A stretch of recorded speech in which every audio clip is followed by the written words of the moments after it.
Sadly, the great Monty's past is no longer with us. He probably gave me the greatest thrill of my career when winning the Aintree Grand National in 2003.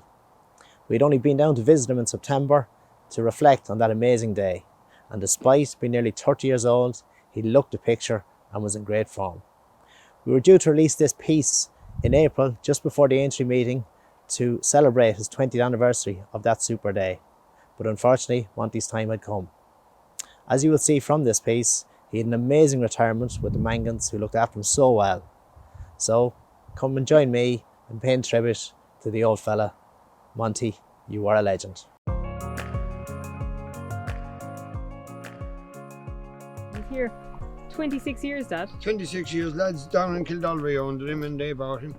And the lads never had the veterinary cert read out for his heart, and he hasn't, that he was unsuitable for racing. And the lads bought him anyway because it was their first horse, and everyone said to him, "What the hell did you buy a horse with a bad heart for?"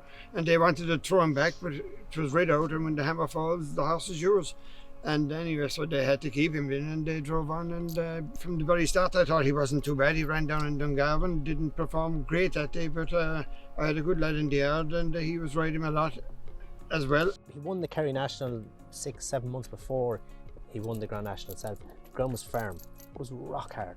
So if he had any issue, leg issue, it was going to be found out that day. And as regards heart, I never rode a horse as good over the national fence. He was so quick and slick and measured his fences, so he never had an issue for me health-wise. Know everything, shall we say? And Dad, you brought him through the hunter chase ranks. He progressed up the handicaps. But at what stage did you think we could have a big day at Liverpool with this guy? We went over to Cheltenham for the Mile May Flea Chase, and he finished a very good fifth. And Cheltenham and Liverpool were pretty close that time, so we went back over to Liverpool for the Tottenham Trophy, and he ran a brilliant race, finished second. And that day I said to the lads from Belfast, we were coming back next year for the big one. But we weren't going to Cheltenham, and they said, that's fine. We're going to skip Cheltenham. So I campaigned him over hurdles and got him ready for the big day. And tell me, what instructions did Jimmy give you? He gave me one piece of advice: don't be asking for big ones. So I was working away, jumping, popping, not asking any big questions. And I went to the fourth last fence with a circle to go. So it's the last ditch, but I had a full circle to go.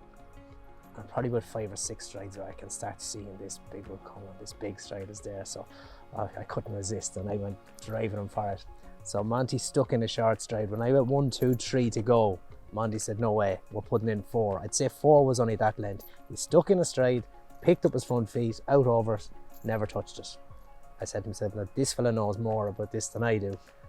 And Jimmy's words came back into my mind, so I never moved another muscle on him. I sat and popped, and he was foot perfect all the way. Were you happy with what Barry was doing, and at what stage did you think, you have a chance here?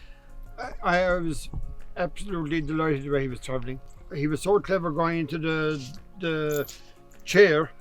There was a horse in front of him, it was going to well run, and he put on the brakes, and geez, I thought Barry, luckily enough, he was just had to get to the side of him, and other than that, he'd have ran into the back of him. But I was so happy with a round to go. I said, he's going to take some beating. And at what stage did you think, we'll get in position here, we're going to win? Well, 4 at the canal turn, 4 went clear of the field, and Barry had his rear end cocked up in the air. I said, we are going well. yeah. You crossed the Melling Road, Barry, and it was only 4 or 5 of you left. Supreme Glory was coming from the clouds, Gunnar Welburn was in front. And what were you thinking? What was going through your head at that stage, you 2 to jump?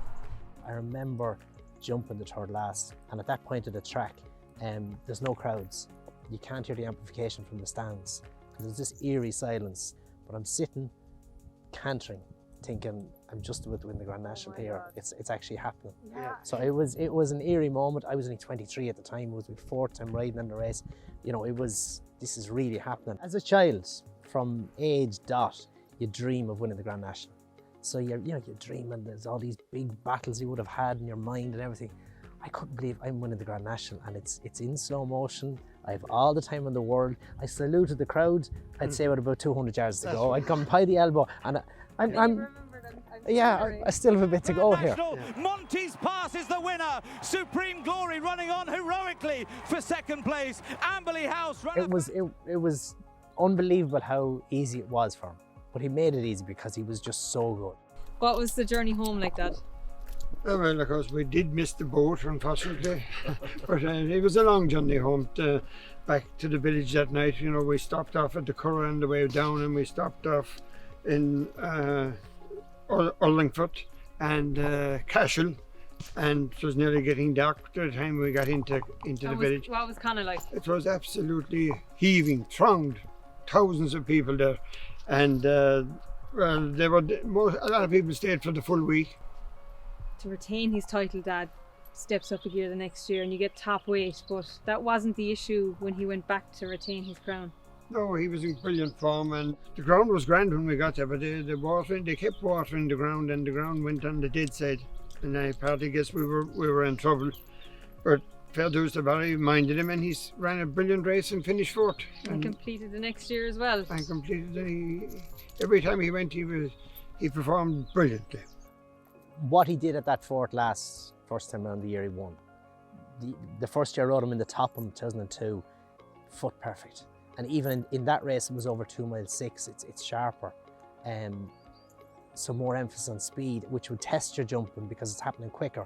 Brilliant, and that was his first day over them. So then when he came back to the national, as I say, he corrected me at that fence, but it was all about his jumping. He was just pinpoint perfect. So it's as much what he saves in doing that, but he also gains. It's economic. It's just, he was dynamite. He was so good. I never rode anything as clever over the fence. So that's what set him apart. And that's probably what made Red Rum so special around there as well, or Tiger Road, or those horses. It's what is the difference? It's just you need to be brilliant to jump. There's only one Grand National and there's only one Monty'S Pass. Here he comes, and look at the happy city.